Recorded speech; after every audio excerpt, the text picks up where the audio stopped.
సంక్రాంతి పండుగ వస్తుంది. ఇంటిని ఎలా శుభ్రం చేసుకుంటారో గ్రామాన్ని కూడా అలా శుభ్రం చేసుకోవాలి. రోడ్లపై ఒక్క కాగితము కనిపించకూడదు. ప్రతి పంచాయతీ క్లీన్ గా ఉండాలని ఒంగోలు శాసనసభ్యులు దామచర్ల జనార్దన్ రావు ఆదేశించారు. కొత్తపట్నంలోని స్వాతంత్ర సమర యోధుల భవన్లో స్వచ్ఛ సంక్రాంతి స్వచ్ఛ పంచాయతీ కార్యక్రమం నిర్వహించారు. స్వచ్ఛ సంక్రాంతి స్వచ్ఛ పంచాయతీలో అధికారులు సిబ్బందితో పాటు టీడీపీ క్యాడర్ కూడా భాగస్వామ్యం కావాలంటూ సూచించారు. కొత్తపట్నం మండలంలో చేపట్టిన అభివృద్ధి పనుల గురించి ఎమ్మెల్యే దామచర్ల జనార్దన్ రావు మాట్లాడుతూ ఇప్పటి వరకు 7 గ్రామాల్లో 7 కోట్ల రూపాయలతో రోడ్లు వేయడం జరిగిందని, మరో 7,38,00,000తో అభివృద్ధి పనులు చేపట్టనున్నట్లు వివరించారు. రాష్ట్ర ప్రభుత్వం రాజముద్రతో ఇస్తున్న కొత్త పాస్ పుస్తకాల్లోని బార్కోడ్ ను సెల్ ఫోన్ ఉపయోగించి చెక్ చేసుకునే అవకాశం కల్పించిందని ఎమ్మెల్యే దామచర్ల జనార్దన్ తెలిపారు. వైఎస్ జగన్మోహన్ రెడ్డి తన సొంత జాగీరిలా రైతు పాసు పుస్తకాలపై తన ఫోటోలు వేసుకున్నాడంటూ విమర్శించారు. ఈ కార్యక్రమంలో సర్పంచ్ శ్రావణి, ఎంపీడీఓ శ్రీకృష్ణ, టీడీపీ మండల అధ్యక్షులు ద్వారాబాకుల శ్రీనివాసులరెడ్డి, గ్రామ పార్టీ అధ్యక్షుడు సింగిరి శ్రీనివాసరావు, నియోజకవర్గ బీసీసీల అధ్యక్షులు బలగాని వెంకటేశ్వరరావు, జిల్లా ఉపాధ్యక్షులు గేనం సుబ్బారావు, గౌడ సంక్షేమ సంఘం డైరెక్టర్ జంపాని రామచంద్ర గౌడ్ తదితరులు పాల్గొన్నారు.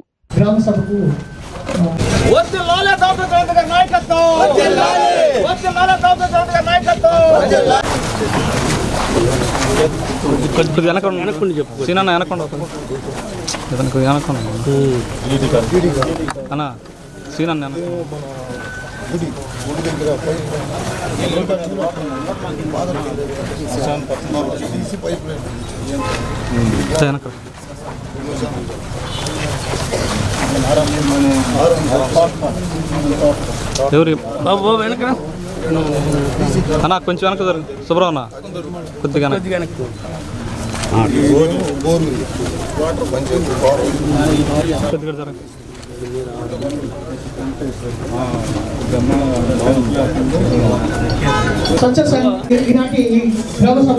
సీను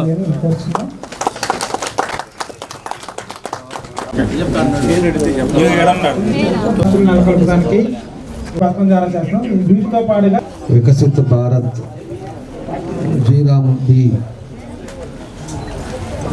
అని ఈ 2 కార్యక్రమాల మీద ఈరోజు ప్రతి గ్రామంలో కూడా ఈరోజు ఈ గ్రామ సభలో కూడా పెట్టడానికి ఈరోజు మన ప్రీతం నాయకులు చంద్రబాబు నాయుడు గారు ఈరోజు పెట్టడం జరిగింది. మొదటి నుంచి కొన్ని గ్రామాలు జరిగినాయి, మధ్యాహ్నం నుంచి కొన్ని గ్రామాలు జరుగుతూ ఉన్నాయి.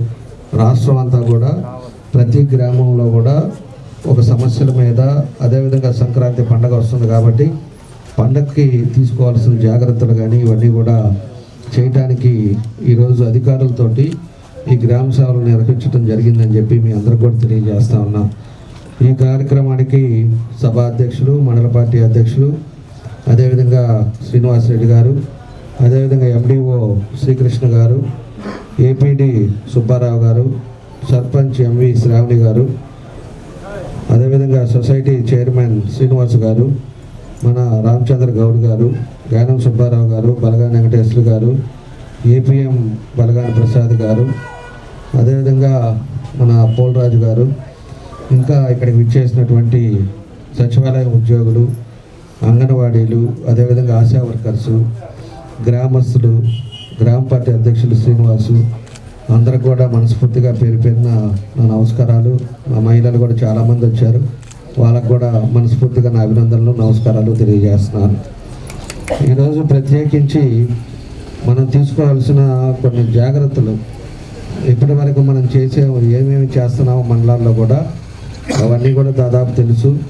18 నెలలు ఈ ఎన్డీఏ కూటమి వచ్చిన తర్వాత 18 నెలలు అయింది. 18 నెలల్లో అనేక కార్యక్రమాలు కూడా మనం కూడా చేసాం.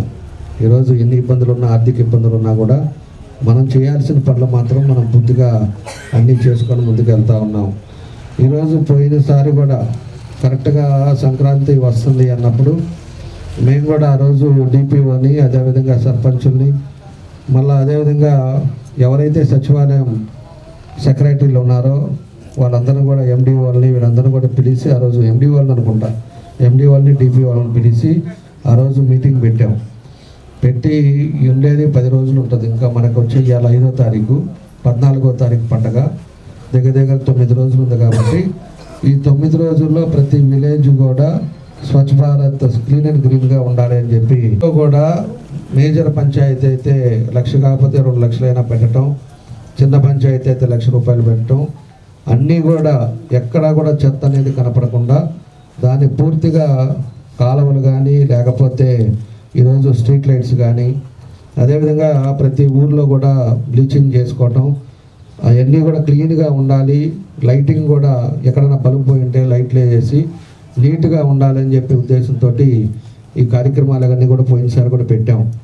ఇప్పుడు కూడా రేపు పొద్దున్నే నేను DPO రమ్మన్నాను. ఆయన కూడా మార్కాపురం బయట ఇవ్వాల. రేపు పొద్దున్నే సచివాలయం సెక్రటరీలు ఎవరున్నారో వాళ్ళని, MDO అని, DPO అని, మన MROని వాళ్ళని కూడా పిలిచి రేపు మార్నింగ్ మీటింగ్ పెడతాను. ఎక్కడెక్కడ ఎంత కావాలి నిధులు కూడా అన్నీ కూడా చూసుకొని అవన్నీ పెట్టేసి 9 రోజులు ప్రతి ఊరు కూడా శుభ్రంగా ఉండేటట్టుగా ఒక చెత్త అనేది కనపడకుండా అన్నీ కూడా చేసే కార్యక్రమాలు కూడా చేస్తాం. దానికి సచివాలయం సిబ్బంది కూడా దగ్గరుండి ఈ 4 రోజులు మాత్రం ఊరు ప్రతి ఒక్క దగ్గర రోడ్డు పక్కన ఉండే పిచ్చి చెట్లు కానీ ఇట్లాంటివి ఏ ఉన్నా కూడా మొత్తం క్లీన్గా అయిపోవాలి. మళ్ళా పండగ ముందు కారు వేసుకొని ఒక రౌండ్ తిరిగినప్పుడు ఎక్కడా కూడా మనకి పబ్లిక్లో ఇబ్బంది రాకూడదు. క్లీన్ అండ్ గ్రీన్గా ఉండాలి. లైటింగ్ కూడా ఎలక్ట్రికల్ వాళ్ళు కావాలంటే లైన్ మ్యాన్లు కూడా పెంచి లైటింగ్ ప్రతి ఊర్లో కూడా బల్బులు పోయింటే బల్బులు, స్తంభాలు ఉంగుంటే స్తంభాలు, ఇవన్నీ కూడా కరెక్ట్ చేసుకోవాలి. ఈ కొత్తపట్నంలో ట్రాన్స్ఫార్మర్స్ ఏదో ప్రాబ్లం ఉందని చెప్పారు, అది కూడా నేను చెప్పాను. ట్రాన్స్ఫార్మర్ కూడా కొందరిలోనే వస్తాయి, అవి వస్తే పూర్తిగా కరెంటుది కూడా ఇబ్బంది ఉండదు. చిన్న స్తంభాలు, పొట్టిగా ఉండే స్తంభాలు ఏదైనా ఉన్నా కూడా అవి కూడా ఈ లోపే మార్చాలి. నీకు ఇంకా స్ట్రెంత్ కావాలంటే చెప్పు, ఆ డిగ్రీని కూడా పంపిస్తాను. పంపించేసి హరిబాబును కూడా ఏడే ఉండమంట. మీరు ఏం చేస్తారో చూసుకొని, నాకు కావాల్సింది కంప్లైంట్లు కాదు, సాల్వ్ అవ్వాలి. పని సాల్వ్ అవ్వాలి, దానికి తగ్గట్టుగా ఇంప్లిమెంట్ కనపడాలి. దాన్ని సీరియస్గా తీసుకోండి. ఎప్పుడు కూడా ఇవన్నీ ఇబ్బంది రాకూడదు. మొన్న RWS వాళ్ళని కూడా పిలిచాను. RWS ఏఈ కూడా ఉన్నాడు మనవాడు. SCని కూడా పిలిపించాను. 2 మండలాల్లో ఉండే సమస్యలు ఏమున్నాయి అనేసి అన్నీ కూడా చూసాం. ఇవాళ 7,30,00,000కి కొత్తపట్నం మండలం 7 కోట్ల చిల్లర 38 లక్షలకి కొత్తపట్నం మండలం పెట్టాం. ఈ 7,38,00,000 మనకు వస్తే ఆల్రెడీ శాంక్షన్ అయింది, అది హోల్డ్లో పెట్టారు. అది కానీ పూర్తిగా వచ్చినాయి అంటే మీ గ్రామానికి కూడా 58 లక్షలు పెట్టాం. ఇందాక మన వాళ్ళు మహిళలు వాళ్ళు అడుగుతున్నట్టు దానికి కానీ లేకపోతే కొన్ని స్కీమ్స్లో ఉండేవి కానీ ఇవన్నీ కూడా మొత్తం కూడా పూర్తి అవుతుంది. అవి కానీ మనకి 7,30,00,000 వస్తే మనకు ఉండే 15 పంచాయతీల్లో ఎక్కడా కూడా డ్రింకింగ్ వాటర్ సమస్య ఉండదు. ప్రతి ఇంటికి కుళాయి ఉంటుంది, ప్రతి ఊర్లో ఓవర్ హెడ్ ట్యాంక్ ఉంటుంది, ప్రతి ఊర్లో ఓవర్ హెడ్ ఫిల్టర్ అయిన వాటర్ వస్తుంది. అదేవిధంగా ప్రతి ఊర్లోకి సంబంధించిన వాటర్ ప్రాబ్లం కానీ ఇంటింటికి SC కాలనీ అవ్వచ్చు, BC కాలనీ అవ్వచ్చు, ST కాలనీ అవ్వచ్చు, ఏ కాలనీలు కూడా ఎక్కడ కూడా నీళ్ళు అనేది సమస్య లేకుండా ఆన్ టైంలో వాటర్ తాగేటట్టుగా దాన్ని కూడా పెట్టున్నాం. అవి తొందరలోనే అవి వస్తే ఈ మండలానికి అది ఇబ్బంది, తాగునీరు సమస్య అనేది లేకుండా పోద్ది. దాంతోపాటు RO ప్లాంట్లు కూడా పోయినసారి 14-19లో కొన్ని RO ప్లాంట్లు కూడా పెట్టించాం. ఆ తర్వాత ఇంకా ఏ ఉన్నాయో కూడా మండలాల్లో చూడమన్నా. ఏమైనా ఇంకా మండలంలో RO ప్లాంట్లు కావాలంటే కూడా RO ప్లాంట్లు ఇమీడియట్గా ఇవి కూడా పెట్టడానికి ఈరోజు ZP నిధులు ఉన్నాయి. లేకపోతే కొంతమంది స్పాన్సర్లు ఉన్నారు, వాళ్ళ చేత కూడా RO ప్లాంట్లు పెట్టిద్దామని చెప్పి అన్నీ కూడా లిస్ట్ ఇవ్వమని చెప్పాను. ఆయన 2 మండలాలు కానీ లిస్ట్ ఇచ్చేసారంటే పూర్తిగా RO ప్లాంట్లు కూడా 10 రోజుల్లోనే మీ అన్ని ప్రతి ఊరికి కూడా ఆల్రెడీ ఉన్నాయి. ఇంకా ఎక్కడన్నా ప్రాబ్లం ఉంటే కూడా RO ప్లాంట్లు కూడా అన్నీ కూడా పెడితే తాగేదానికి అవి కూడా ఇబ్బందులు లేకుండా ఉంటుంది అని చెప్పి అన్నీ కూడా ఆల్రెడీ మనం మీటింగ్ పెట్టుకొని ఇవన్నీ కూడా చేసాం. ఈరోజు తర్వాత మనకు వచ్చే లోపల దగ్గర రోడ్స్ కూడా మనకు వచ్చేకి దగ్గర 7 కోట్ల రూపాయలు 7 గ్రామాల్లో కంప్లీట్ చేసాం. ఈ మండలాల్లో 15 పంచాయతీలో. అటు ఒంగోలు మండలం అయితే మొత్తం కూడా రోడ్లన్నీ అయిపోయినాయి, అక్కడ ఓన్లీ డ్రైన్స్ మిగిలినాయి. ఇక్కడ 7 కోట్లు వస్తే 7 కోట్లు పెట్టినప్పుడు 7 విలేజెస్ వరకే 7.5 కోట్లు ఖర్చు పెట్టాం. 5 వరకు దాదాపు పూర్తి చేసాం. ఆ తర్వాత ఇక్కడ కూడా కొంత పార్టీ పెట్టాం, 33 రోడ్ల వరకు పెట్టాం. ఇంకా మిగతా ఈ సిమెంట్ రోడ్లు ఉన్నాయి. ఈ రేపు మళ్ళా వచ్చే దాంట్లో ఆ డబ్బుల్లో పెట్టానంటే ఇంకా మిగతా 8 గ్రామాలకు పెడితే 8 గ్రామాలు కూడా మొత్తం కూడా సిమెంట్ రోడ్లు కూడా పూర్తవుతాయి అని చెప్పేసి కూడా మీకు తెలియజేస్తున్నా. ఎందుకంటే ఒంగోలు మండలంలో ఓన్లీ డ్రైన్లు ఒక్కటే ఖాళీ ఉంది, ఆల్రెడీ రోడ్లన్నీ కూడా వేసాం. కాబట్టి ఇవన్నీ వచ్చే ప్రయారిటీ బేస్ మీద అవన్నీ కూడా చేస్తున్నాం అని చెప్పి కూడా మీ దృష్టికి తీసుకొస్తా ఉన్నాం. అదేవిధంగా ఒంగోలు మన కొత్తపట్నం మండలంలో శ్మశానాలకు కావాల్సిన దారులు కానీ, డొంకలు కానీ, ప్రహరీ గోడలు కానీ, ఫెన్సింగ్ కానీ ఇవన్నీ కూడా దాదాపు అన్ని ఊర్లో కూడా కంప్లీట్ చేసాం. ఈరోజు ఏదైతే మనం 14-19లో అన్ని రోడ్లు బ్రిడ్జిలు కట్టిన తర్వాత పాదత్తి నుంచి ఉండమాల వరకు రోడ్డు ఒకటి మిగిలింది. ఆ 2 కిలోమీటర్లు మిగిలితే ఉండమ్మా ఆ 2 కిలోమీటర్లు మిగిలితే ఆ 2 కిలోమీటర్లు ఆ రోజు ఉండే పరిస్థితుల్లో లాస్ట్ మినిట్లో డబ్బులు రాక శాంక్షన్ అవ్వక అది ఆగింది. ఆ తర్వాత 5 సంవత్సరాల్లో ఆ మొక్కను కూడా పట్టించుకోవాలి. ఆ 2 కిలోమీటర్లు ఆ 2 కిలోమీటర్లు కూడా ఇప్పుడు పెట్టాను. ఈరోజు గుండమాల దాకా ఆ రోడ్డు కూడా 4 కోట్లు పెట్టాం. దాన్ని కూడా టెండర్కి పిలుస్తున్నారు. అది కూడా మనకి గుండమాలలో మెయిన్ రోడ్లో సిమెంట్ రోడ్డు, అదేవిధంగా మూటమాల దాకా తార్ రోడ్డు వేసే విధంగా మొక్కను కూడా కంప్లీట్ చేస్తున్నాం అని చెప్పి కూడా మీకు తెలియజేస్తున్నాం. ఈ మండలంలో మళ్ళీ వచ్చే లోపలికి మనకి బెక్కన్ కెనాల్ బ్రిడ్జి దగ్గరకు దిగిన తర్వాత మనకి ఎంఆర్ఓ ఆఫీసు ఏదైతే ఉందో అక్కడి నుంచి నేరో రోడ్డు వచ్చింది. అక్కడ దాకా 7 మీటర్ల రోడ్డు అయితే ఆ నేరో రోడ్డు ఇక్కడ నుంచి మొత్తం పల్లిపాలెం దాకా నేరో రోడ్డు అట్లానే ఉన్నది. అప్పుడు కూడా పోయినసారి అక్కడ దాకా చేయగలిగాను. ఆ తర్వాత మిగిలింది 14-19లో. ఈ 5 ఏళ్ళు పట్టించుకోవాలా. 5 ఏళ్ళు అయిపోయింది. ఇప్పుడు మళ్ళా దాన్ని కూడా పెడుతున్నాం, ఉడా ఫండ్స్లో పెడుతున్నాం. అదొక 4 కోట్లు పెడితే ముందు కొత్తపట్నం ఊళ్ళో దాకా వస్తుంది. అది 7 మీటర్ల రోడ్డు. ఇక్కడ నుంచి సిమెంట్ రోడ్డు, మన అమ్మవారి గుడి ఉండే దగ్గర అక్కడి నుంచి సిమెంట్ రోడ్డు, అదేవిధంగా సెంట్రల్ లైటింగ్ తోటి పల్లిపాలెం దాకా దాన్ని కూడా తీసుకొస్తున్నాం. అది కానీ పూర్తి అయిపోతే ఇంకా కూడా మనకి ఇంకా బీచ్ కానీ ఇవన్నీ కూడా పెరిగేదానికి అవకాశాలు ఉన్నాయని చెప్పి కూడా మీకు తెలియజేస్తున్నాం. ఇలాగా మండలంలో ఎక్కడ ఇబ్బంది లేకుండా ఈరోజు పోయినసారి 14-19 చాలా ఫాస్ట్గా చేసాం. ఇంకా మిగిలినవి కూడా ఒక్కొక్కటి అన్నీ కూడా కంప్లీట్ చేసుకొని వస్తున్నాం. ఇందాక మన గౌడ్ చెప్పినట్టు ఏదైతే 5 ఊర్లకి నీళ్ళది దాన్ని కూడా మాట్లాడి ఖచ్చితంగా అది కూడా చేస్తాం. రేపు ఏదైనా సాగుకు కానీ లేకపోతే ఇట్లాంటి వాటికి పొలాలకి వాటికి ఇబ్బంది లేకుండా ఉండేటట్టుగా దాని కార్యక్రమాలు కూడా చేపడతామని చెప్పి కూడా మీకు తెలియజేస్తున్నా. ఈరోజు ఇంకా మేజర్గా వచ్చి ఇవన్నీ చిన్నవన్నీ కూడా చేస్తూ వస్తున్నాం. రెవెన్యూ సమస్యలు ఉన్నాయి. రెవెన్యూ సమస్యల్లో కొన్ని ఉండే సమస్యలను కూడా ఆల్రెడీ పాత ఎంఆర్ఓని మార్చాం. కొత్త ఎంఆర్ఓ వస్తే అవనా చేస్తుందని చెప్పి చూసాం.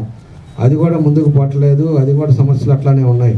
దానికోసం అని చెప్పి మళ్ళా ఒక అతన్ని రామానాయుడు అని చెప్పేసి ఒక డీటీని ఇన్ఛార్జ్గా ఇచ్చాం. ఇవాళ ఆర్డర్స్ కూడా ఇచ్చి ఉంటారు. ఆయన కూడా వస్తే ఆయన పెట్టేసి ప్రతి ఊర్లో ఈరోజు పాస్బుక్లు అన్నీ కూడా వచ్చినాయి, కొత్త పాస్బుక్లు కూడా. దానికోసం ఒక మీటింగ్ పెట్టేసి ప్రతి ఊర్లో కూడా పాస్బుక్లు ఇస్తున్నారు, రైతు పాస్బుక్స్. కాబట్టి ఆ ఎంఆర్ఓని కూడా ప్రతి ఊర్లో వీళ్ళని పెట్టి ఈ ఊర్లో ఉండే ఏ ఊరికి ఆ ఊరు ఒక రోజంతా కూడా ప్రోగ్రాం అక్కడే ఉన్నామని చెప్పేసి రెవెన్యూ సమస్యలు కూడా తగ్గించేటట్టుగా దాన్ని కూడా తొందరలోనే కార్యక్రమాలు తీసుకుంటామని చెప్పి కూడా మీకు తెలియజేస్తున్నా. ఈరోజు పాస్బుక్లు ఇదివరకు కొన్ని తప్పులు జరిగి ఉన్నాయి. అదేవిధంగా పాత 5 సంవత్సరాల్లో మనకుండే భూమి, మనం కష్టపడి నాన్నలు తాతలు ఇచ్చిన ఆస్తులు, అదేవిధంగా మన సొంత డబ్బులు పెట్టి మనం కొనుక్కుంటే దాన్ని తీసుకొచ్చేసి ఆ జగన్మోహన్ రెడ్డి బొమ్మ వేసి ఆయన సొంత జాగిరి మాదిరి పోయినసారి పాస్బుక్లు కూడా పంచారు. దానికోసం అని చెప్పేసి ఈరోజు మళ్ళా కూడా రీచెక్ చేసి ఆ పాస్బుక్లన్నీ కూడా క్యాన్సిల్ చేసి రాజముద్రతోటి ఈరోజు మళ్ళా కూడా పాస్బుక్లు కూడా ప్రతి ఊర్లో పాస్బుక్లు ఇష్యూ చేస్తున్నారు. దాన్ని కూడా మీరు అన్నీ కూడా జాగ్రత్తగా చూసుకోండి. మీకు ఎన్ని ఎకరాలు ఉన్నాయి, ఎన్ని సెంట్లు ఉందో కరెక్ట్గా ఉందా లేదా, లేకపోతే మీ పేర్లు కానీ స్పెల్లింగ్ మిస్టేక్లు కానీ ఏమైనా ఉన్నాయో అవి కూడా చూసుకోండి. ఎందుకంటే దానికి చాలా ఇప్పుడు ఇచ్చే పాస్బుక్లో చాలా వాల్యుబుల్ పాస్బుక్ అది. ఎందుకంటే స్కెచెస్ ఇస్తున్నారు, దాంట్లోనే బార్కోడ్ ఇస్తున్నారు. మనం ఈరోజు ఈసీలు అప్లై చేయబడలే, లేకపోతే మన పొలం మన పేరు మీద ఉందా లేదా అనేది చూసుకోవడానికి గవర్నమెంట్ ఆఫీసులు అక్కడ తిరగబడలే. మన సెల్ ఫోన్ పెట్టుకొని మనం బార్కోడ్లో చెక్ చేసుకుంటే ఎవరి పేరు మీద ఉంది, ఎంత ల్యాండ్ ఉంది, దాన్ని కరెక్ట్గా ఉందా లేదా అనేది కూడా భవిష్యత్తులో ట్యాక్స్లు కట్టినా ఈ పన్నులు కట్టినా ఇవన్నీ కూడా దాంట్లో చూసుకోవడానికి ఈరోజు అన్నీ కూడా దాంతో కలిపి ఈరోజు బార్కోడ్ తోటి చేస్తున్నారు. కాబట్టి మనం పాస్బుక్ తీసుకునేటప్పుడు అన్నీ కూడా జాగ్రత్తగా చూడండి. తండ్రి పేరు కానీ అన్నీ కూడా జాగ్రత్తగా చూసుకొని మీరు బాగుందంటే అవి తీసుకోండి. కొన్ని బాగా లేకుండా ఏమన్నా అన్నదమ్ములు బైఫర్కేషన్ కానీ లేకపోతే ఏదైనా తప్పులుంటే అది ఇమ్మీడియట్గా అప్పుడు ఎండిఓ వీళ్ళంతా ఉంటారు కాబట్టి ఎంఆర్ఓ వాళ్ళకి హ్యాండ్ ఓవర్ చేస్తే వాళ్ళు దాన్ని మళ్ళీ కరెక్షన్ చేసి దానికి మళ్ళీ మీకు కొత్త పాస్బుక్లు కూడా ఇచ్చే కార్యక్రమాలు కూడా ఈరోజు ప్రభుత్వం చేపడుతుందని చెప్పి కూడా మీకు తెలియజేస్తున్నా. కాబట్టి ఇవన్నీ ఉన్నాయి, ఇవన్నీ కూడా ఒక్కోటి అన్నీ కూడా చేసుకుంటూ వస్తూ ఉన్నాం. ఈరోజు ఉండే పరిస్థితుల్లో కూడా ఎక్కడా కూడా ఇబ్బందులు పడకూడదు, ప్రజలకి ఏ విధమైన సౌకర్యం అన్ని విధాలుగా ఉండాలనే ఈరోజు అన్ని కార్యక్రమాలు కూడా మా వల్ల అయినంత వరకు నేను చేస్తూ ఉన్నా. తొందరలోనే రెవెన్యూ సమస్యలు కూడా మేజర్ ఉండే రెవెన్యూ సమస్యలు కూడా అన్నీ కూడా పూర్తి చేస్తాం, ఎక్కడా కూడా ఇబ్బంది లేకుండా చేస్తాం. ప్రతి గ్రామాల్లో కూడా నేను ఆర్ఐ కూడా చెప్పాను, నేను ప్రతి గ్రామాల్లో ఎక్కడెక్కడ ఇంకా పట్టాలు కావాలి, ఎవరెవరికి ఇంకా స్థలాలు లేవు, అదేవిధంగా ఎక్కడెక్కడ ఖాళీలు ఉన్నాయో కూడా ఇవన్నీ కూడా లిస్ట్ అవుట్ చేయమన్నా. దాన్ని కూడా తొందరలోనే ఈ పండగ దాకా అందరూ ఈ పండగ మూడ్లో ఉంటారు కాబట్టి అయిపోయిన తర్వాత పెట్టుకొని ఏ ఊరికి ఆ ఊరు ఏడాది పట్టాలు లేవో, ఎవరెవరికి ఇల్లు స్థలాలు లేవో అవన్నీ కూడా శాంక్షన్ చేయించి ప్రతి ఒక్కరు కూడా సొంత ఇల్లు ఉండాలి, సొంత స్థలం ఉండాలి, అదేవిధంగా వ్యవసాయం చేసుకోవడానికి కొంత సొంత చిన్న భూమి ఒకటి ఉండాలి. అవన్నీ కూడా నా వల్ల అయినంతవరకు ఉంటే తప్పకుండా కూడా గ్రామస్తులకు ఉండేటట్టుగా దాన్ని చేస్తామని చెప్పి కూడా మీకు ఈ సందర్భంగా మేము అందరూ కూడా తెలియజేస్తాము. కాబట్టి మనం ఏ చేస్తున్నామో అన్నీ కూడా గ్రామాల్లో అభివృద్ధి చెందడానికి నా వంతు నేను అన్నీ కూడా కృషి చేస్తూ ఉన్నా. ఈరోజు మన గ్రామంలో మెయిన్ వాళ్ళు ఇక్కడంతా కొత్తపట్నం వాళ్ళు ఉన్నారు, అదేవిధంగా మిగతా మండల నాయకులు మెయిన్ వాళ్ళు ఉన్నారు. మండల నాయకులకు కానీ గ్రామస్తులకు కానీ నాయకులకు కానీ మీకు ఒకటే చెప్పేది, ఈ 5 రోజులు మన ఊరు శుభ్రం చేసుకోండి. మనం పండగ సంక్రాంతి పండుగ లేకపోతే క్రిస్మస్ పండుగ అవ్వచ్చు, లేకపోతే రేపు రంజాన్ పండుగ అవ్వచ్చు, ఈరోజు వచ్చే పండుగ సంక్రాంతి పండుగ వస్తుంది. ప్రతి ఊర్లో మనం ఇల్లు ఏ విధంగా శుభ్రం చేసుకుంటాం, అందరం కూడా మన సొంత ఇల్లు పండుగ వస్తుందని కానీ అరిసెలు చక్రాలు అదేవిధంగా ఏం వండుతారు, గజ్జికాయలు ఇవన్నీ ఎట్లా వండుకొని మన చుట్టాలకి పంపించుకుంటామో, మన ఇల్లు ఏ విధంగా అయితే శుభ్రం చేసుకొని పాత గిన్నెలు కూడా అట్ట మీద ఉండేవి కూడా తీసేసి దుమ్ముదిలేసి అన్నీ తీసి ఎట్లా అయితే మనం కరెక్ట్ చేసుకుంటామో, ఇది మన గ్రామం. మన గ్రామంలో మనం నీట్ చేసుకుంటే ప్రజలు హర్షిస్తారు. మన వాళ్ళు ఆ విధంగా మన ఈ ఊర్లో ఉండే నాయకులు కూడా దగ్గరుండి సచివాలయం వాళ్ళ సిబ్బంది ఉంటారు, వాళ్ళని పెట్టుకొని సచివాలయం ఎవరైతే పనిచేసే వాళ్ళు సెక్రటరీలు శానిటేషన్ వాళ్ళు ఉన్నారో వాళ్ళని కూడా తీసుకోండి. ఇంకా లేబర్ కావాలంటే అడిషనల్గా మీకు డబ్బులు కూడా కొంత అలాట్ చేపిస్తాను, రేపే DP1 రమ్మన్నాను. ఆ డబ్బులు పెట్టుకొని కొంతమంది పని వాళ్ళని తీసుకొని ప్రతి రోడ్డు క్లీన్ అండ్ గ్రీన్ అయిపోయేవాళ్ళు, ఎక్కడా కూడా ఒక పేపర్ కనపడకూడదు. అది గుర్తుపెట్టుకోండి, అది మన సొంతది అనేది గుర్తుపెట్టుకోండి. ఇప్పుడు నేను 100 సార్లు చెప్పినా కూడా మీలో బాధ్యత లేకపోతే ఎవడేం చేయలేడు. మన ఊరు మనది, మన బజారు, మన ఇల్లు అనేది ఎప్పుడైతే మీకు కలుగుతుందో అప్పుడు ప్రదేశాలు బాగుంటాయి. చెత్త తీసుకెళ్ళి ఇష్టం వచ్చినట్టు రోడ్డు మీద వేస్తే అది తీసే వాళ్ళకి ఆ బాధ.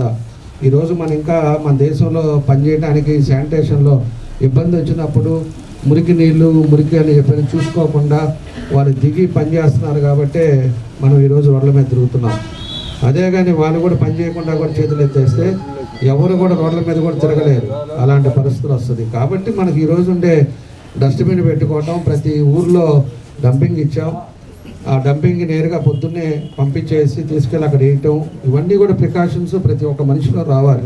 ప్రతి ఒక్క మనిషిలో వచ్చినప్పుడే మనం ఇంట్లో వేస్టేజ్ ఏదైతే ఉందో దాన్ని అన్నీ కూడా తీసి కవర్ పెట్టి బయట పెట్టి పంపించేటట్టుగా మనం చేయగలిగితే ఊరు శుభ్రంగా ఉంటుంది. అంతేగాని రోడ్డు మీద ఇసిరేస్తారు, అట్టకాయ తింటారు, అట్టకాయ తొక్కు అసలు ఇసిరేస్తారు, అట్టకాయ తినేసి, లేకపోతే ఇంకేం తింటారు, బిర్యానీ పొట్లాలు తినేదని రోడ్డు మీద వేస్తారు. ఏముందిలే వాళ్ళు ఎవడో తీస్తాడు, ఏమవుతుంది గాడికి పోతుందని. మనలో మనకి జాగ్రత్తలు రావాలి. ఆ జాగ్రత్త ప్రకారంగా మీరు కూడా అందరూ కూడా మనలో ఒక చేసుకోవాలని చెప్పి కూడా మీ అందరికి కూడా తెలియజేస్తూ, ఆరోగ్యమే మహాభాగ్యం అంటారు, కానీ ఆరోగ్యాన్ని నమ్మకంగా కాపాడే స్థానం ఎక్కడ? ఇది ఒంగోలులో మీకు దగ్గరగా మన Venkataramana nursing home private limited caring your life 54 ఏళ్ల విశ్వాసంతో ఇది ఒక హాస్పిటల్ కాదు, ఇది ఒక విశ్వాసం. 3 తరాలుగా వేలాది కుటుంబాలను ఆరోగ్యంగా నిలిపిన ఆదరణ. మా నిపుణుల వైద్య బృందం మా దగ్గర అనుభవం కలిగిన బృందంలో అందించే సేవలు neuro surgery, general medicine, diabetes, pulmonologist, general surgery, ophthalmology, urology, orthopaedic, ENT, paediatrics, dental surgery, anaesthesiology, gynaecology, cardiology, emergency మరియు క్రిటికల్ కేర్. ఒంగోలులో ఆరోగ్యానికి ఒక కొత్త శకం ప్రారంభమవుతుంది. వెంకటరమణ ఐ హాస్పిటల్ ప్రారంభించబడింది. కంటి ఆరోగ్యానికి ప్రత్యేక పరిష్కారంగా ప్రభుత్వ ఉద్యోగులు, రిటైర్డ్ ఉద్యోగులు మరియు వారి కుటుంబ సభ్యుల కోసం EHS ద్వారా వైద్యం, క్యాష్లెస్ సేవలు, Medi Assist, Star, GHPL, Aditya Birla, Bajaj Allianz మరియు ఇతర ప్రముఖ హెల్త్ స్కీమ్లు అందుబాటులో ఉన్నాయి. ఆరోగ్యశ్రీ, డాక్టర్ ఎన్టీఆర్ వైద్య సేవా నిధి అందుబాటులో ఉన్నాయి. చిరునామా RTC బస్టాండ్ ఎదురుగా, కర్నూలు రోడ్, ఒంగోలు.